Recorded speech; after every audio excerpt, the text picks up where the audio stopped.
ఆరోగ్యం బాగా ఉంటేనే పరమాత్ముడిని భజించటానికి సేవ చేయటానికి ఈ శరీరాన్ని ఉపయోగించుకోవచ్చు. శరీరం తెలియకనే మనం అప్పుడప్పుడు మిస్యూజ్ చేశాం కాబట్టి అనారోగ్యవంతులు అవుతూ ఉంటాం.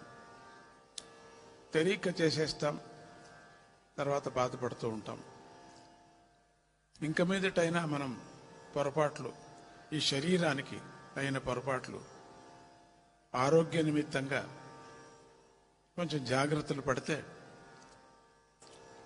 ఇంకొక 2 సంవత్సరాలు బతకచ్చు, ఇంకొక 10 సంవత్సరాలు కూడా చల్లంగా ఉండొచ్చు. మనం భగవంతుని సేవ చేయటానికి ఒక అవకాశం కలుగుతుంది మనకు.